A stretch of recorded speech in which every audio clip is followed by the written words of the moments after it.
Oh man, that's not off to a good start. Okay, I think we still got some people trickling through, but that's cool. We can probably start. Yeah, we can start, sure. Let's do it. Hello, welcome to PAX. Hey. Thank you all very, very much for coming. My name is Phil. My name is Tim. Really not. I'm Phil. That's Phil. Yeah. Can you tell I'm a little bit nervous? And before we get started, we just wanted to thank you all very, very much for coming. Packing out a room like this actually means a lot to us. There is a lot on today, and the fact that you guys are taking your time out of your day to come and see us means a lot to us, especially when Warren Spector is on right now. Why are you even here?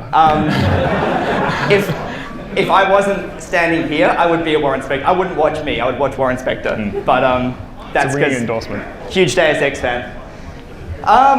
And even the second one, I know, right? Go figure. There is no second one. Before we do start, and now that it looks like we've got almost everyone in, excellent. A quick introduction and a little bit about ourselves. So, Phil, this is Phil.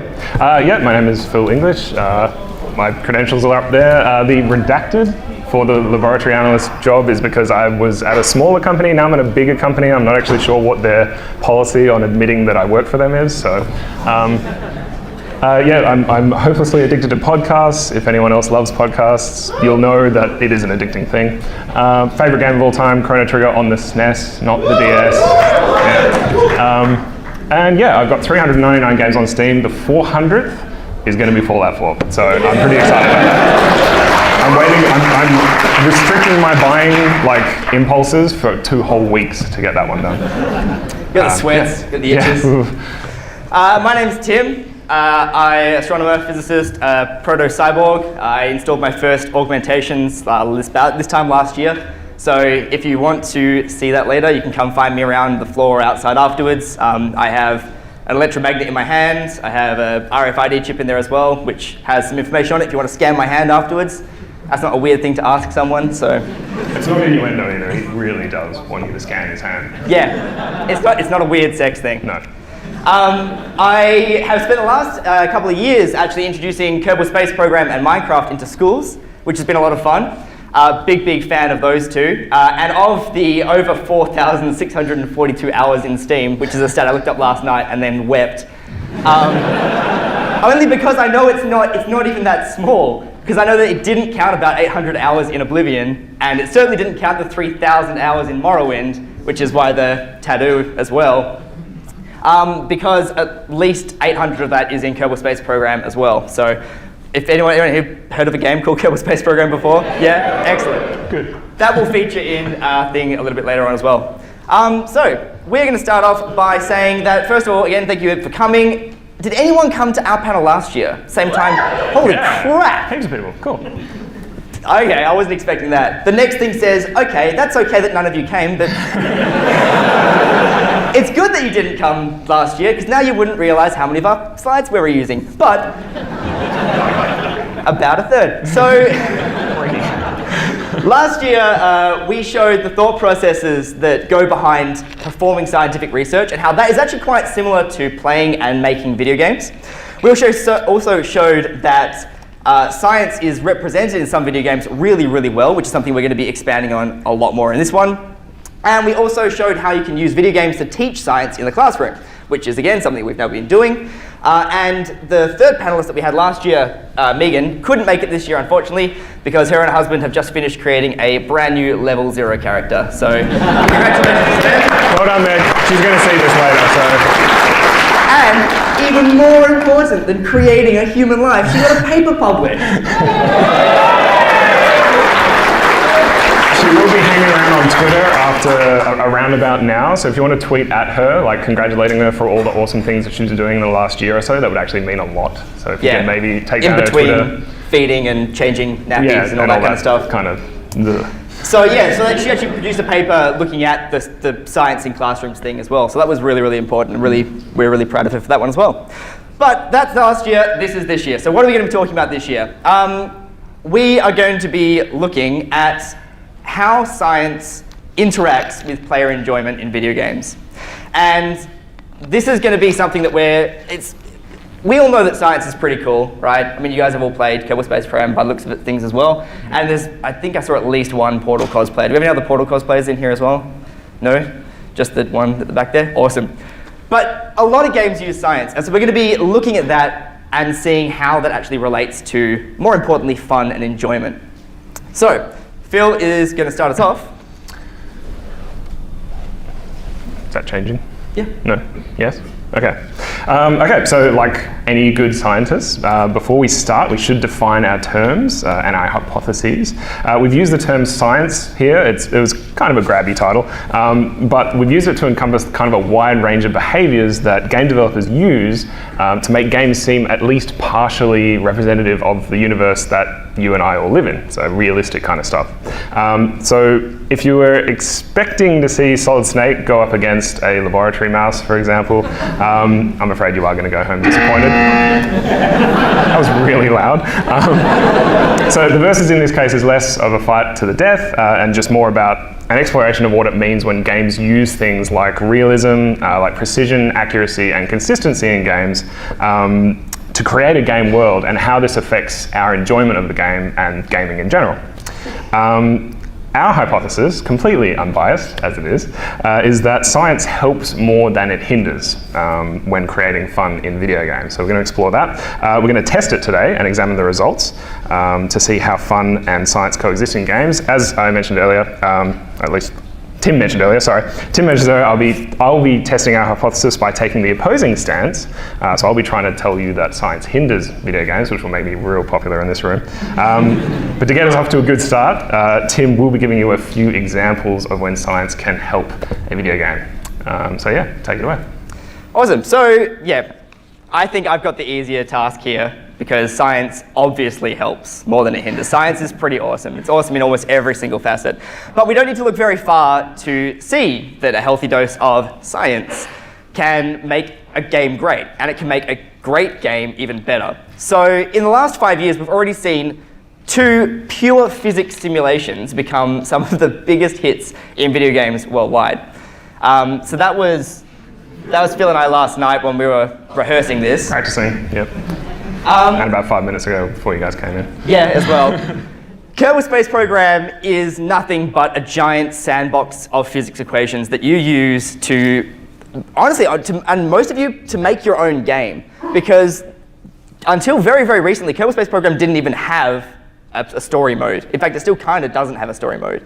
So you've taken something that is just the rocket equation and the Kepler gravitational equation and a couple of the little fudge factors in there, and you've made hours and hours and hours of fun out of that. And that's pretty special. So what we're going to be looking at is what are the ways in which science makes things better. So if science is so good, why don't all games use science? Or even better, maybe they do, and we just haven't noticed because it's so well woven into the game. I'm going to break it up into 3 parts. First of all, that you can have a realistic universe, you can have a realistic system of graphics, and a realistic system of physics. And those 3 things, when implemented well, create a game that is actually a lot more fun than it has any right to be. Physics isn't new, all right? So physics has been in gaming since the very, very first game. And the very, very first game, as far as everyone can sort of make broad consensus on, is Pong. Pong came out in 1958, although it was called Tennis for Two back then, and it didn't quite look like that. This is the remake of Pong. It was originally played on an oscilloscope, and that's a recreation of the original Tennis for Two machine. It's currently on display at the Mega Museum, which is the Museum for Electronic Games and Art. We don't know where that is. We tried to Google it, but it's somewhere in the world, probably the US. Although we do have a really good Museum for Digital Arts here in Melbourne as well, which is also cool. You should check that out. But it was originally built on scientific equipment. An oscilloscope is what you use if you want to look at trace data, if you want to look at any kind of signal processing, that kind of stuff. So it's not that gameplay doesn't have physics or didn't have physics. It's just that you had to have very, very specific physics. In this case, all they measure is the ball going across the screen and colliding with the paddle. but it is actually physically simulated. It doesn't come off at a predefined angle every time. It depends what angle you hit the paddle at, and you can do trick shots in it as well. So you can get the edge of the paddle and get that really fast one that flings off the side. That's the result of a physics calculation that's happening. And if anyone watched or saw the Warren Spector keynote at the beginning of yesterday, that is a perfect example of his system that he was talking about, where the player has actual agency in the game. You're not just doing something, and every time you play Tennis for Two or Pong, every game should actually feel different, especially if you're against another person, but even against an AI, you get weird rounding errors and gets you that kind of experience as well. So physics has come a long way since Pong. We can render more than just the collision. So there are 4 types of physics that you get in most games. And here we've got 4 cases. So the first case is just no physics at all. The second case is gravity, but no clipping, or so you mean the no clipping cheat that everyone uses in like old games and stuff. That's called collision detection. The third one is collision detection, but no rigid body. And the fourth one is rigid body. So it's the full spectrum of what we call modern day physics. And this was pretty good. This got us up until about 2001. So 2001 was where things started to get a little bit different. And in 2001, we had a game called Red Faction. And the original Red Faction had something that no other game up until that point had. You could actually destroy the environment. You could actually change the way the environment worked rather than just interacting with things like the floor or the walls. You could create a new door where there wasn't one before. And I know that Phil's going to love talking about Red Faction in a bit because it didn't do all the things perfectly, so he's going to have a good dig at me in a little bit about that one. Then there came along games like Half-Life 2, which everyone knows was a fantastic physics simulator. It says on the back of the box it's a fantastic simulator. It wouldn't lie to you. Gabe Newell wouldn't lie to you, right? It definitely came out on time and it was perfect. So, but then every game since Half-Life 2, every single game is realistic physics. It's the most photorealistic thing we've ever seen. It's the most real thing we've ever seen. It's the back of every single box art, all the way back up to Red Faction Guerrilla. So we come full circle. Everything is all about physics, and it's all incremental each time. It's a little bit more. We can do a little bit more rigid body detection. We can do, in Half-Life's case, we can do floating. We can do fluid mechanics on a very, very basic level, although not really. And where does this leave us? It leaves us today at the pinnacle of mankind's achievement, the best thing we have ever created. What? No, not again! That was such a timing gag, too. I know.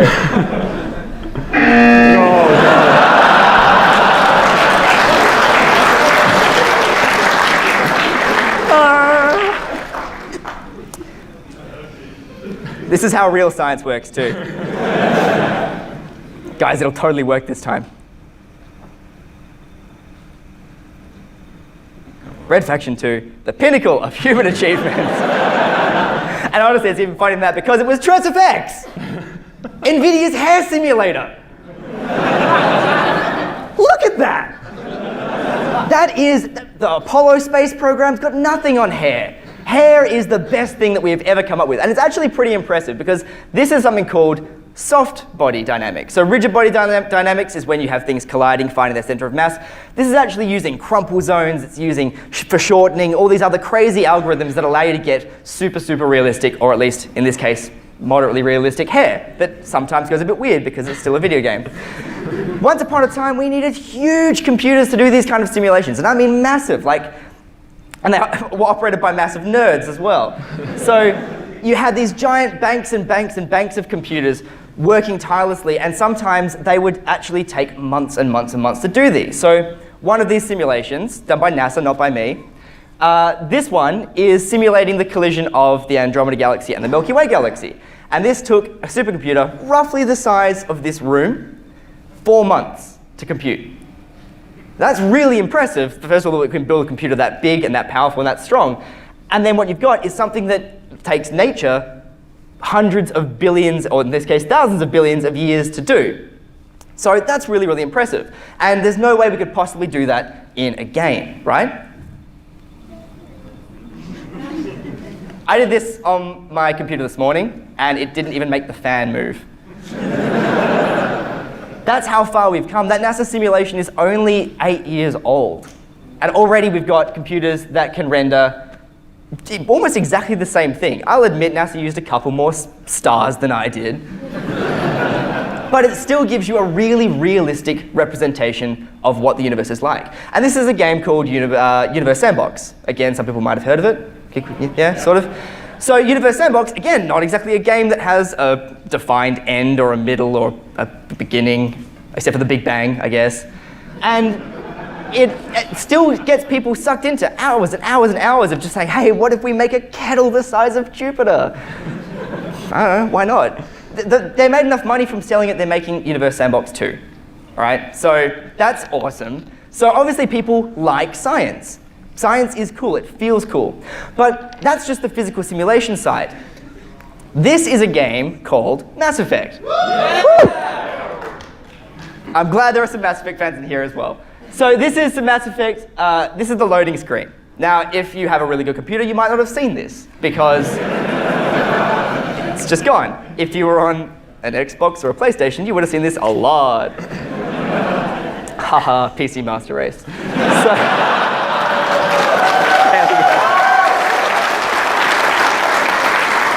Now this is something that is really interesting to me, because something on the screen is happening right now that doesn't need to be there at all. And that is some really, really advanced relativistic physics that comes directly from astrophysics.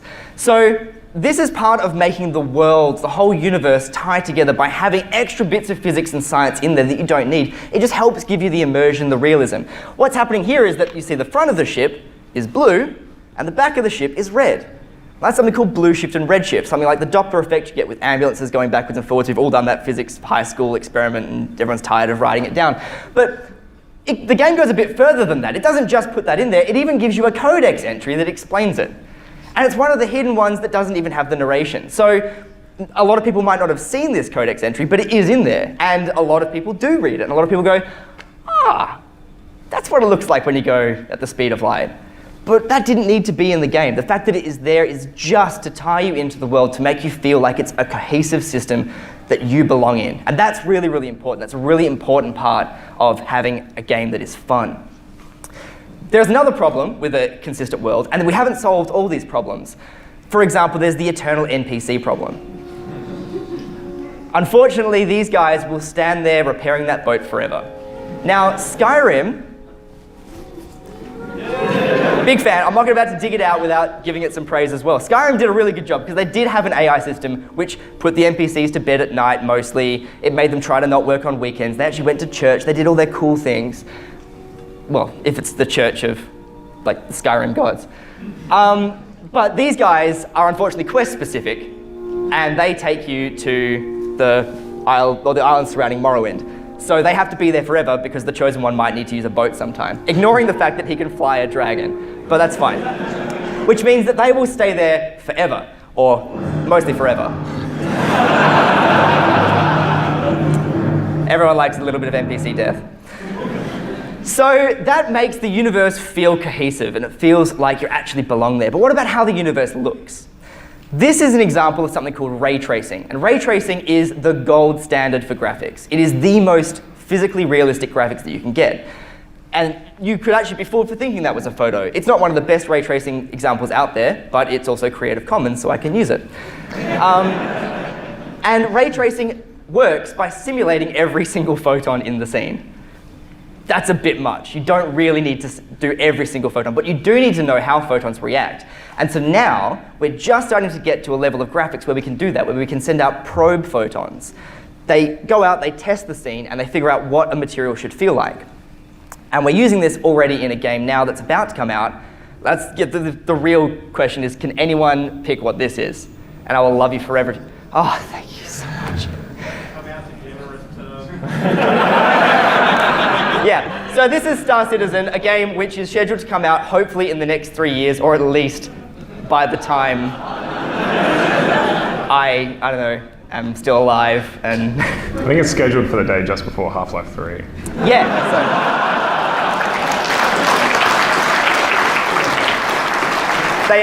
they've licensed Valve time from Valve, so...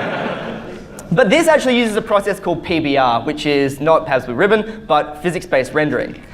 Physics-based rendering does this sample photon thing where it can figure out what material is a metal, what material is leather, what material is plastic, and then it allows you to actually figure out the scattering surfaces based on that, and you get incredibly, incredibly realistic surfaces. Not only that, this is 8 times less resource intensive than Unreal 4. Yeah. And that's because really complicated things, but you don't have to have so many bump maps, you don't have to have so many UV maps, you don't have to have surface scattering maps, illumination maps, etc. All these are texture maps that have to be wrapped around your models every time you want to look at something. So it actually runs a lot faster, it uses less resources, it's less RAM intensive, which allows a game like Star Citizen to put a lot more things, a lot more poly models up there, and things like that. But you can go a step further, and you can actually utilize it to render faces. Now, this is a demo from a company called 3Lateral. And this is one of the most photorealistic things. This is also running in real time on a single 980 Ti, which I know that's a high-end graphics card, but it won't be in a couple of years' time. And this renders and models the blood in the veins under his skin. That's how realistic we're getting. That's incredible. So it's called subsurface scattering and subsurface illumination, and it's how you get incredibly, incredibly realistic faces like this. And I would argue that this is, at least for me, it's different for everyone, but this actually goes the other side of the uncanny valley for me. This is not Tom Hanks in Polar Express. Thank God. This actually looks real, even down to the eye tick, the swallowing, just little things that makes it feel so much more real and immerses you into the situation. It's actually a little bit creepy as well because he's a scary person. He's going to kill someone. So that's another way that we can use science to make games more immersive. And for me, immersion is fun. Immersion draws me into the game and it makes me feel like I belong there. And there's another thing about the Uncanny Valley as well. We're going to go back to Star Citizen because I have a bit of a problem. How much money have you spent on it, Ted? We're not talking about that, Phil. How much is your car worth, Phil? How much is my what? How much is your car worth? $300? Okay. More than that. How much is my car worth, Phil? Less than that. It's driven across the Nullarbor 4 times. Give it a break. Or brakes.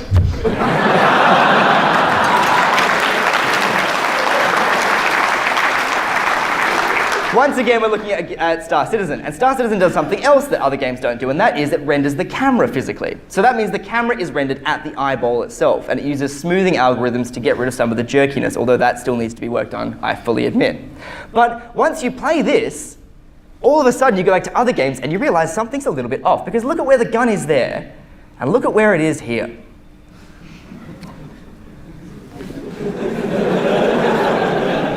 It turns out that in every shooter we've played, from Battlefield to Modern Warfare to whatever other games that use guns, they all render the arms as if they're coming just out above your ears. In fact, the camera is about here in the chest. And so it looks really weird. And if you actually go back to the system, you're like, whoa, what is wrong with my character? He's bugging out or something strange. But no, you realize it's not actually a shooting game at all, it's gun porn. That's what it's designed for. It's to show you as much of the gun as possible. Again, like, look at his left hand. If you try and put your hand to match that, it's here. This hand is behind me now. That's not, I don't know, not my thing. But you go back to a game like Star Citizen and all of a sudden you're looking down onto things. It looks a lot more natural. And it's not until we realize that we're doing it wrong by doing it right. So I think that doing it right makes it more fun. It makes other things less fun, but that sucks for those games. And then we're back to Kerbal Space Program. So this is one of the important things because the Uncanny Valley exists for physics as well as for faces. And Kerbal Space Program does things right. It makes you feel like, I mean, the rocket has so much power behind it and it's so hard to control, and when things blow, they really blow. The orbit system is incredibly accurate, although they do have to fudge it by creating like special gravity spheres, which we don't have in real life. But we also don't have Kerbals in real life, and I think that's to our loss. But then you've got games like the Watch Dogs. Now, Watch Dogs, if you ignore the stupidness of pressing X to remember, or pressing X to grieve, to feel something, you also have a system where the driving in this game is really, really weird. Did anyone else notice that? You compare, yeah, one emphatic person's like, yes! It ruined everything. And this is me trying to drive. Now, I'm not the best driver in these games, I admit, but I'm better than this. I was much better than this in GTA 4. I'm not going to prove it, you just have to trust me on that one. And so you get games like this where something doesn't feel quite right. It's very hard to put your finger on it. What they're actually doing is they're actually rendering a lot of physics in there, but they're not rendering enough, and that's the problem. You're in the uncanny valley. You're doing a lot of physics, and then you run into an old grandma. I don't know if you can see her on the screen there, but she's cursing at me, so I hide. That is physically accurate. I do that in real life too. So it turns out they're looking at friction, they're looking at the way the car behaves on the road, but they're not doing it enough, and that means it feels weird.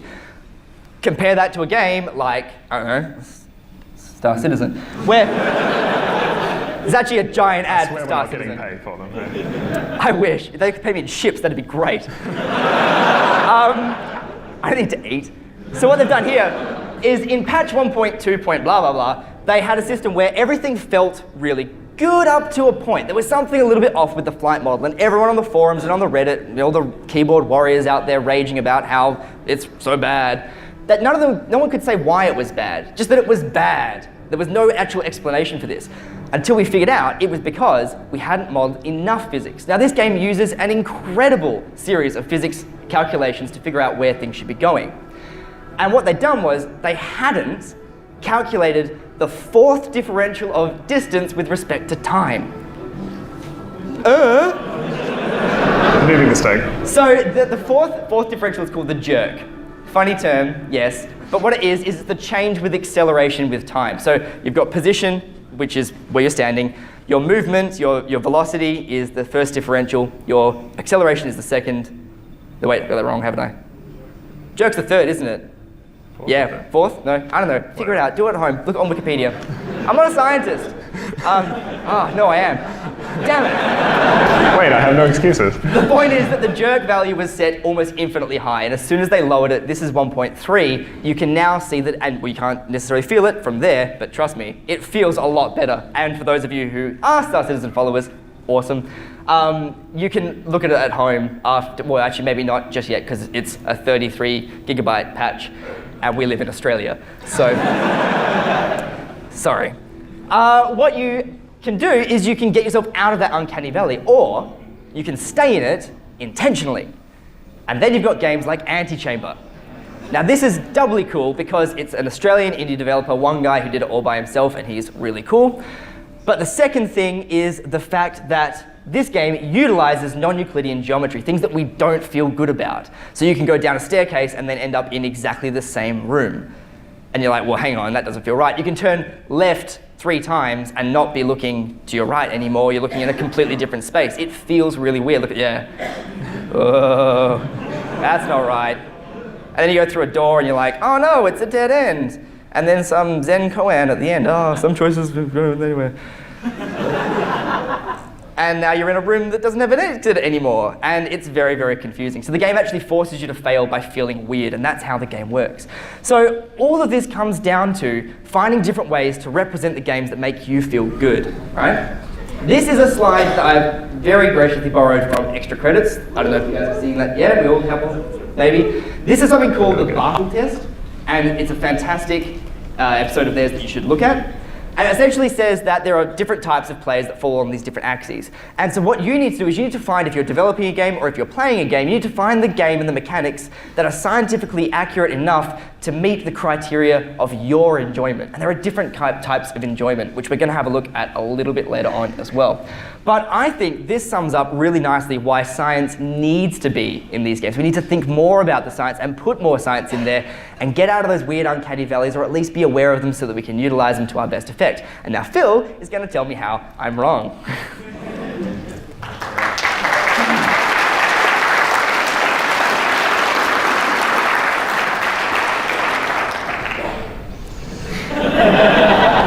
I am very short. You are.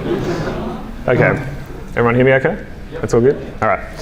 Okay, so while we as scientists obviously have a bit of a bias when it comes to thinking about a spoonful of science helps the gameplay go down, I personally think, or at least I personally think for the purpose of this talk, that the dosage can be a little bit too high. So in the interest of testing our hypothesis fully, we've explored some of the areas where we thought that getting a little bit too real was actually a hindrance to gameplay. So, as Tim very ably outlined earlier, realism can be super awesome in getting games to engage the player. When the physical acts that you are performing in a game feel familiar, whether by having done them in your life or viewing some kind of realistic media, it's kind of a shortcut to draw the player in the game because they immediately know, oh, hey, I do that, I know how that feels, and thus I'm in the game. While that works, realism in a game, to pull the player in, I think it's actually more the unfamiliar that can completely transform us and transport us into a game. In this case, I'm talking about imagination, escapism, fantasy. So my initial talking point for this introduction was going to be asking people whether or not they had ever wondered why there aren't any janitor games. But of course, thanks to the magic of Steam, Greenlight, and Early Access, there are janitor games. This is called Viscera Cleanup Detail, and while it is set in space, it's still a janitor game. There's actually 3 of them. There's Viscera Cleanup Detail Shadow Warrior, and also Viscera Cleanup Detail Santa's Rampage. It's pretty full on. Anyway, that just goes to show that games really do offer a lot as a creative canvas. Anyway, so it's pretty gross. Yeah, that's enough of that. So even with the presence of things such as Viscera Cleanup Detail and stuff like Euro Farming Simulator 2015 or whatever it is, the number of games that involve simple human abilities are far, far less than those that grant you superhuman abilities. And it's pretty obvious. There's a reason for that. Putting aside like your limitations of a boring old physical world and being able to jump over skyscrapers is fun. It's unscientific, but it's fun. Possessing incredible powers that draw on impossible magical things to do good or be really evil is also fun. Just like some people don't read history books to escape from real life, gamers don't play games that echo their life to get away from theirs. This may seem obvious, as I've stated, given that much of the games industry is actually based on this fact, but we thought it was kind of important to highlight in a gaming landscape that is kind of bringing a lot of real life issues into games, which, don't get us wrong, we really love that, but sometimes it's just, we just want to escape, we just want to be something else for a while. Another quick point on realism in games is that, in my opinion, reality can be somewhat of a narrative crutch. Now, from last year, if anyone remembers, we kind of liked Pokemon and we did like this little weird Pokemon game, so we're going to do that again. I would argue that it's far easier to elicit empathy from a player using human actors than it is to convince a player that the alien mess of jaws and skin tints on the other end of the rifle actually has feelings and just wants a hug. But game developers totally do it. So, just before we continue, can anyone tell me who that is? Let's play Who's That Pokemon? It is a famous, I'll give you a hint, it's a famous alien that died in a game. Tassadar. Yes, good man, it is Tassadar. So this is Tassadar, he's a High Templar. He's 40,000 years old, he's looking for a settle down partner. He's, unfortunately, this is a video of him piloting his carrier into the Overmind to save humanity from the Zerg. Spoiler! Okay, all right. So, here's a fact that's going to make you real sad. This game is 17 years old. So I feel like spoilers were kind of past that. Also, if that game is a little bit before your time, which is understandable because it is, people in the room might react a little bit more to, it had to be me, someone else might have done it wrong. Yeah, that was my reaction to it. Now, it may just be me, and it probably is, but I'm not entirely certain that I would have been as affected watching a human do the same thing, like watching some chiseled-chinned hero jump in front of a bullet, basically. Whereas with Tassadar, I was kind of able to put aside my prejudices and just really empathize with this character who had basically done that. Put it, jumped in front of a bullet to save humanity. Yeah. All right. Why is this not stopping? There we go. Okay. So moving from realism in games to accuracy in games. So who's played Counter-Strike Global Offensive? Heaps of people. Cool. Okay. So some games, such as Counter-Strike Global Offensive, pride themselves on how accurately they measure their input, basically. It wouldn't be the juggernaut that it is today without constant improvement to its netcode to accommodate the vastly improving players' skill base that goes on today. Of course, skins and weapon tints and all that kind of stuff, a full-on gambling economy hasn't hurt it at all. But while we praise CS's really accurate measurement of bullet hole locations, in a lot of games, accurately measuring player input can actually really hinder the player's enjoyment of the game. Now, the example I've chosen here is platformers, and please excuse the art again, I'm a scientist, not a pixel artist. So some tricks in platformers include giving the player like a couple of frames to make a jump. So you can see there, it's kind of like a ghost platform. So in the first one, if they didn't have these, like I can't really tell the difference between being on the platform and not being on the platform there. That's not on the platform. So if I press a jump button there and the game is just checking for whether or not my foot is exactly on the platform, I'm not going to jump off that. So most games will actually give you like a frame or two to still press the jump button after you've come off the platform to make a jump. And same thing for when you kind of land on a platform. They'll give you a couple of frames, couple of pixels, just to make it seem like you don't have to be a superhuman to actually be able to make a jump. You'll probably find, like if you actually look into it, you do find that most of the like N style or Super Meat Boy style games that have come out in the last 5 or 6 years will do this. They'll give the player kind of an inaccuracy, but it's a good inaccuracy. It's making sure that they can still appreciate the game and enjoy the game without punishing the player too much. And that's really important. One last little bit on accuracy. So imagine if in Tetris, rather than just getting, and you don't have to imagine because it's on the screen right now. Imagine in Tetris if you had to make sure it was exactly right. Not like that. We had to cut out the audio from this because Phil's mic was on. And I was swearing. It's not PG anymore. So this is called Not Tetris 2. It's made by a couple of guys known as Stab Yourself, which is exactly what you're going to want to do. So you can see me basically giving up and getting really annoyed at this game. So this is a case, I'm arguing for the case that science hurts here. Too much accuracy in a game like this will definitely hurt the player's enjoyment. There's a couple. Yeah.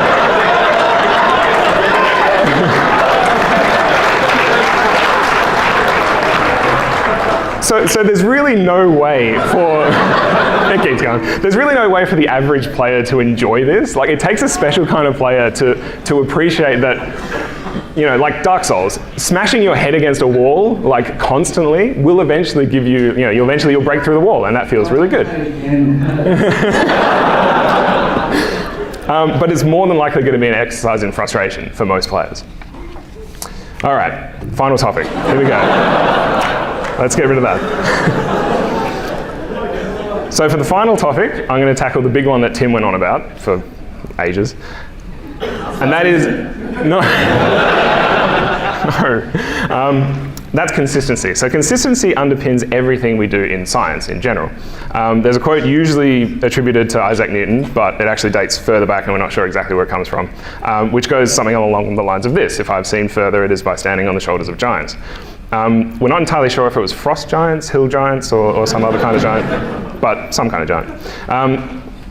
Without consistency, without knowing that an experiment performed today will produce the same results tomorrow within measurement uncertainty, it would be very difficult to make the kinds of leaps and bounds that we have done so in science. And if there's one thing that people playing or experiencing games want, it is consistency. To maintain the illusion of a world where the inputs that you give feedback logically and consistently and make you feel like you're caught up in the game, as Tim illustrated heaps of times before. So say a game wants to introduce some, again, pixel art terrible, some fun, realistic interactions between objects. What is more fun than a rocket launcher? Nothing. So you go along... 3, yeah. So you go along quite happily with your rocket launcher, blowing stuff up, and objects are flying everywhere, and the physics are amazing, and the graphics look great. And then you come across a door. And the door requires a key. Keys? Where we're going, we don't need keys. So I take out my rocket launcher and I fire it. Boom. Pull the trigger, yep, rocket explodes, and there's still a door.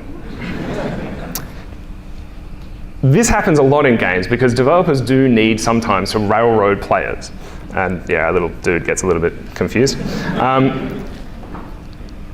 The door will remain, and it will continue to remain until we're all turned into electron soup, basically. It's completely indestructible. It will never go away. You need the key to get through this door.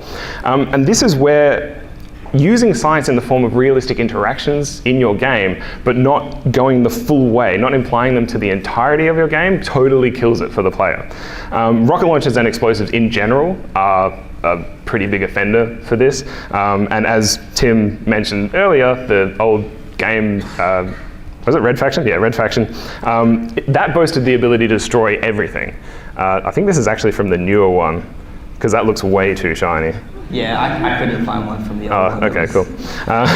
One job. I did an exploding animation! That was pretty good. So even the first Guerrilla faction had somewhat weirdly indestructible windows rather than doors. If there was one thing that I was going to choose from a game that was all about destruction to not be destructible, it probably wouldn't be windows, but you could actually dig all the way around those windows in Red Faction. Like Microsoft. Well, maybe, yeah. I'll let myself. That was so bad. You can actually dig all the way around these windows and just kind of leave them hanging there, like 12 feet up or whatever, and it would just stay there forever. So that was just, yeah, it's another way that players can be kind of taken out of the moment when they should be really in the moment and involved in this reaction and action relationship in your game, but you just haven't gone the full way. So that's what I reckon. But all right. Surely that is my point. It needs more science. Yes. It needs it applied in the right way, and this is going to come up pretty soon because we've almost reached the end of our discussion. So, conclusions. Sure.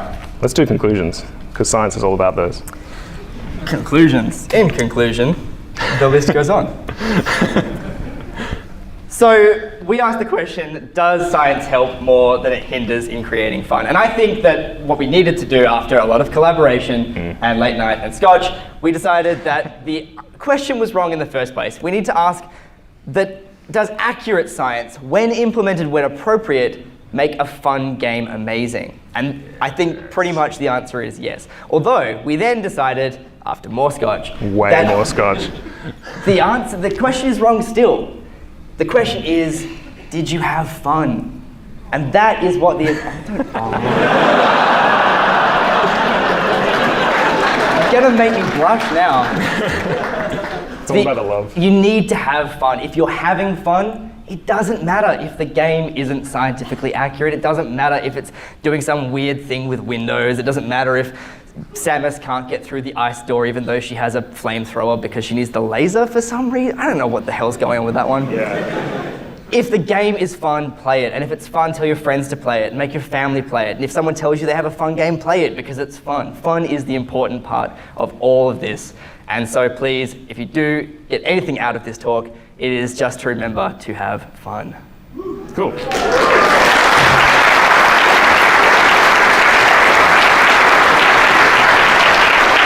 Now, last year we went wickedly over time because we like to talk too much. So this, we couldn't get a Q&A, but we want to do one this time because we did get approached by a lot of people afterwards to ask us questions about the things that we've been talking about. So we want to do a quick Q&A now. There's a microphone at the front here, so if you want to grab the microphone, you can do that as well. Otherwise, I think we have runners. Otherwise, we have runners with a microphone with a... Possibly. Possibly not. Yeah, one over here. So if you have a question, throw your hand up. If you're too lazy to go to the microphone as well, that's also cool. I would. We have been recording all this as well, so if you want to watch it again, or if you want to show your friends or whatever, you can go to the website timandphil.com, where we hold a 2-year-old now podcast. Yeah, I think it's 2 years. We have a small but dedicated fan base. Yeah. Of family. Yeah, my cat. And so yeah, it'll be up there, and also the information, for example, Megan's paper will be up there, anything else as well. You can ask private questions, preferably not too private. We let it hang all up. Yeah. It's all good. But other than that, that's cool. If no one wants to ask a question, that's going to be super awkward. And we're just going to stand here and look at you for the next 13 minutes. It's up to you. We've got a couple. I can't see anyone. The light's right in my back. Yeah, I know. If you thought I was looking at you just then, I can't see anything. There we go. Yay! There you go. So as you became deeper, like went deeper and deeper in your, that was weird in me out. As you went deeper and deeper into your scientific studies, did you notice a shift in things pulling you out of the immersiveness of the game? As you'd be like, wait, no, that's not true, blah, blah, blah, blah, blah. That's a great question. Yeah. Yes and no. In some games, yes. Games are so special because they have these other things that are drawing you into it as well. Movies a lot do it. Even Interstellar, which is a fantastic, fantastic movie. I really, really loved it. But there was one thing in Interstellar, which if anyone who has played Kerbal Space Program will know, the weird lack of delta V calculations, right? I know, right? Where they're like, no, guys, it's fine. If we stay above the orbit here, we can go up and down. No, you can't. That's ridiculous. That would take way too much. So that was one of those things that sort of pulled me out. One of the weird things actually in Kerbal Space Program is the way they calculate the gravity spheres, and the more you learn about sort of astrophysics side of things, the way that gravity sort of changes as you change object can be a little bit weird, but when you plot the whole thing afterwards, it actually looks okay. So they're doing some weird approximations, but the final result is solid enough to make you go, oh, that wasn't so bad. Yeah. Any for you? I tend to turn off my science brain when I play games because I don't want to... I work a lot, so I just want to sit down and relax. So that's why mostly I play games that don't have so much physicsy science in them. So yeah, lots of CSGO.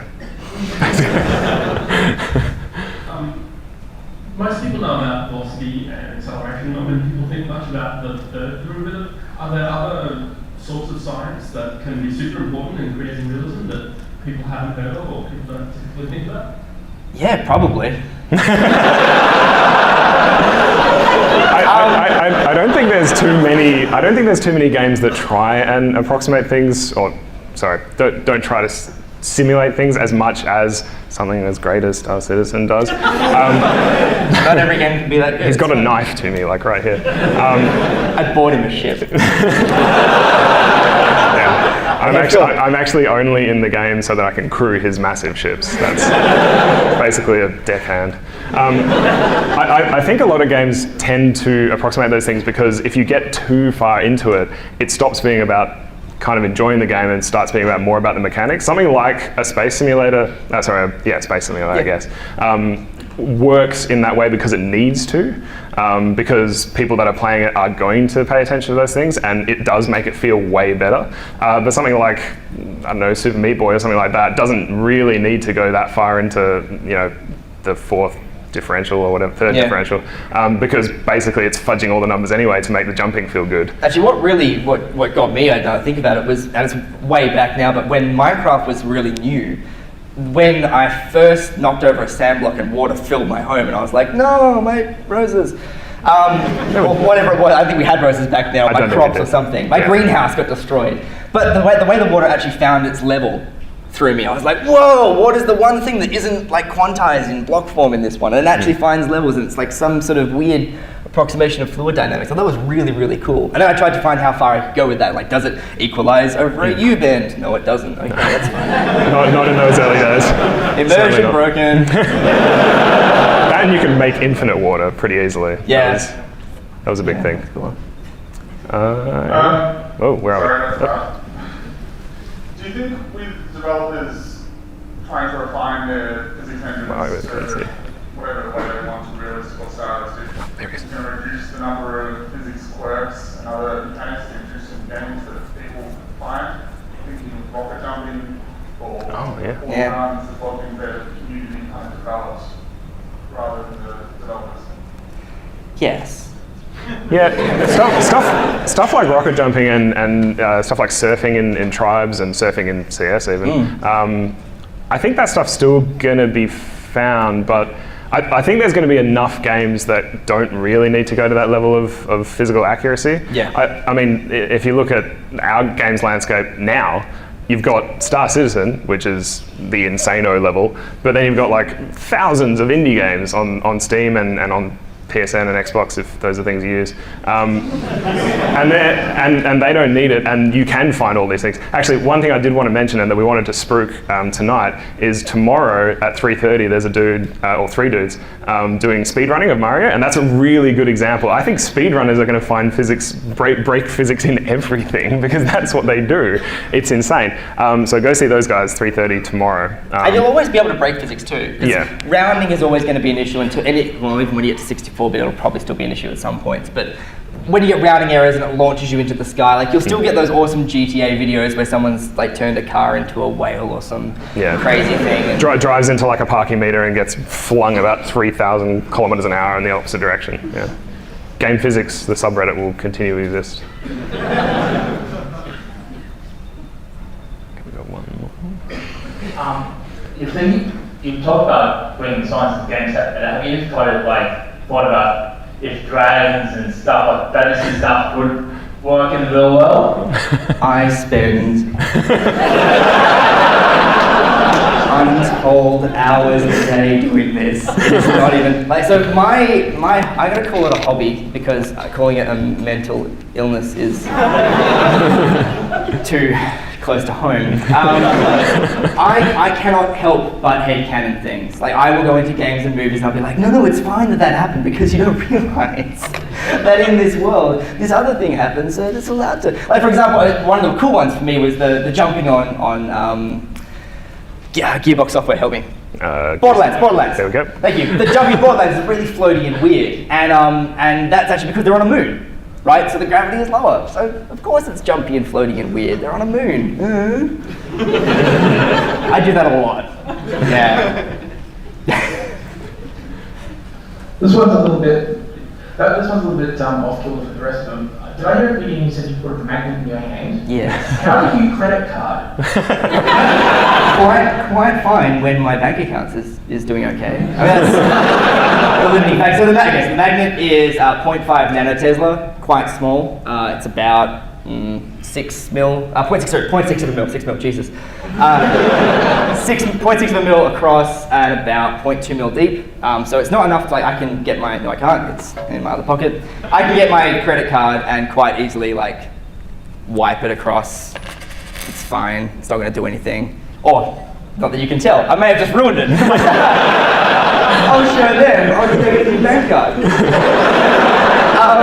This trick only works once. Yeah, so it doesn't. It's quite fine. I can, however, feel electromagnetic fields, and that is pretty cool. So, for example, I can feel when a hard drive is reading versus writing. They have different textures. It's very hard to describe because your brain, this goes into brain plasticity, which is a whole other, yeah, you're right, different topic, but still a cool one. When I first got it done, it was about a month where I couldn't feel my finger, and I was like, oh no, what have I done? I don't use that hand anyway.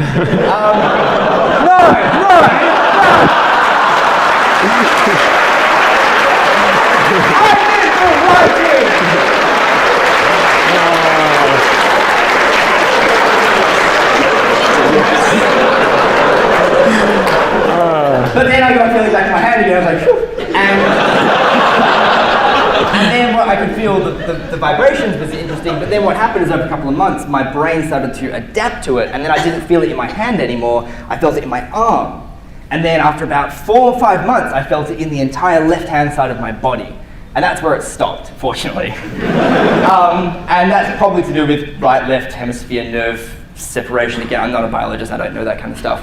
But yes, now when I go through like airport security or like libraries with the security stands, like I feel that in my entire body. It's very strange feeling. It's very hard to describe. The best way I can describe it is when you've got pins and needles, after you've not got pins and needles anymore, that phantom pins and needles, that weird that's the closest thing I can describe it to. Yeah, it's interesting though. A lot of fun. Hurt. It's not particularly legal though. It's not. We did not say anything we just said. We've got one more. In regards to things like virtual reality, do you think that science has gone too far? Things like the version of the Visual Boy and all the new Oculus Rift? No, I love it. Yeah, Oculus Rift is awesome. Not that weird Sony one, but like the real Oculus Rift. I can't even believe I said it's the Facebook one. That's what I want. Yeah, it's good. It's going to be I mean, you probably all have read about it, but yeah, it's probably going to be the next phase in gaming, I think. As soon as they sort out the vomiting thing. Yeah, so that's the uncanny valley coming to physics thing again, because it widens the valley, if anything. It makes it more things feel weird because you're more perceptive of the changes in the physics and the way the physics isn't quite working. That small amount of head lag that makes you feel a little bit drunk, or that could be the scotch, I don't know. Was there one more? I'm a primary school teacher, and my students' favorite subjects are mostly science and IT. Awesome. And I was just wondering, apart from the two that you've mentioned, are there appropriate science games or ones that help teach science that could be afforded by a small public school?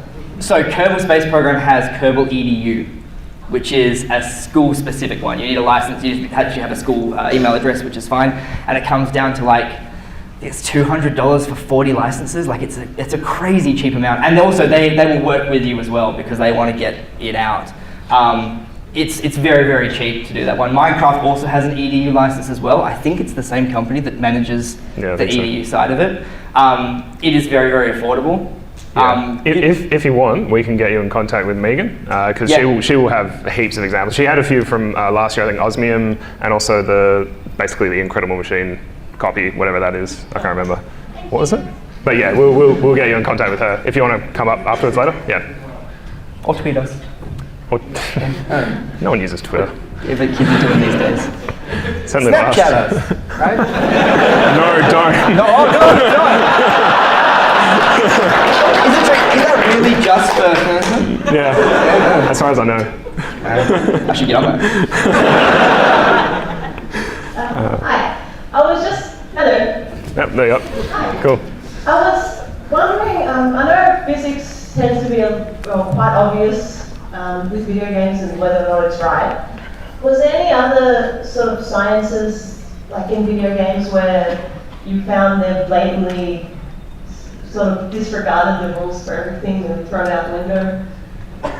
Maybe a biological or something like another sort of factor? Bio, just look at Spore. That's a pretty bad one. Yeah, it's pretty bad everything. But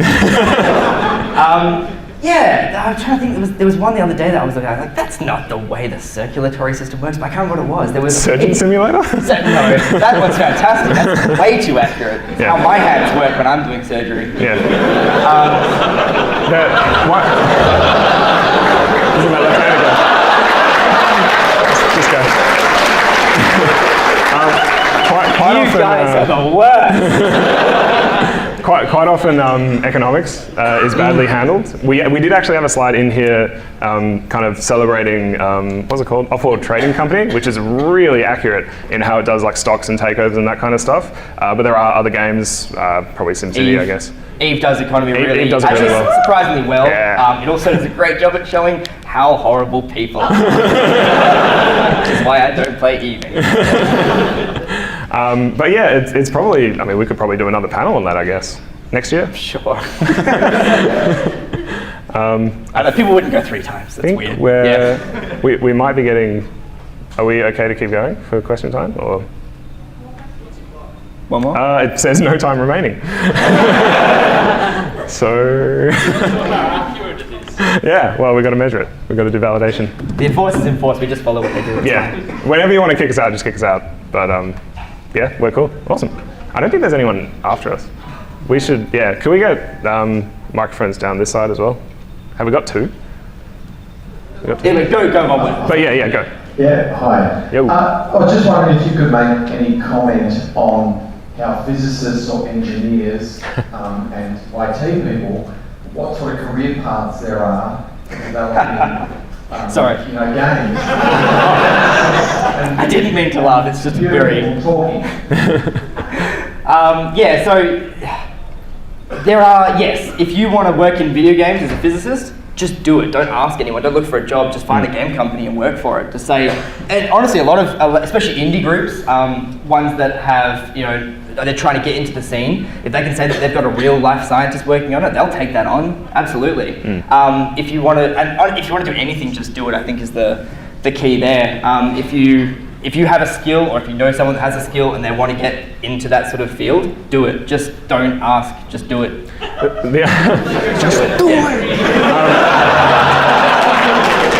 The other thing might be, I know we keep referencing it, I'm surprised you didn't say it, but Star Citizen has multiple physicists working on it to help out doing, essentially it's like an advisor to a TV show if they want to get like the equations right. I think Big Bang Theory has that. But similar thing for games. Stargate Atlantis had one.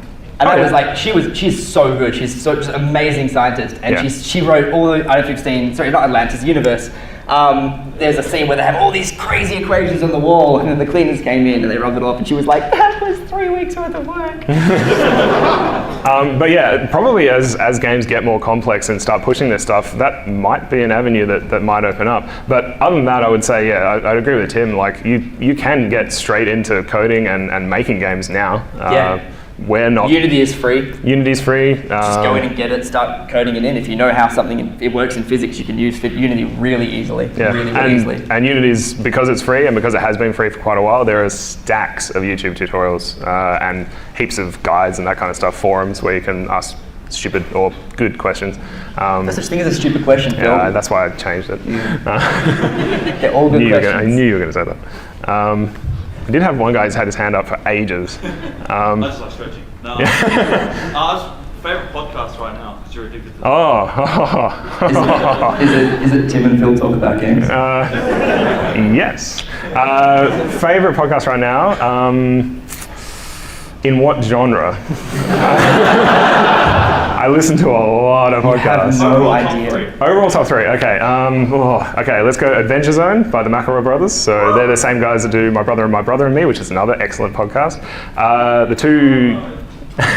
The two gaming podcasts that I listen to the most are Idle Thumbs and Gamers with Jobs, because I am a gamer with a job. Those guys are awesome. They do a lot of extra stuff. They do like radio plays and that kind of stuff. Third, it's probably going to be either This American Life or Slate Culture Gabfest, which are like more cultural, interesting things. Oh, and Necessary and Sufficient, which is our friend Evan Foreman, although it hasn't posted an episode for ages, which is why I kind of forgot about it. Oh, I did? Yeah. Oh, there you go. He's going to listen to this too.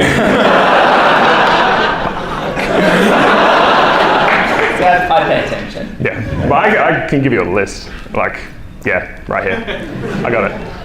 I think we should probably wrap up, because the lights are coming on. Yay! Excellent. Thank you very much again for coming. You guys were fantastic.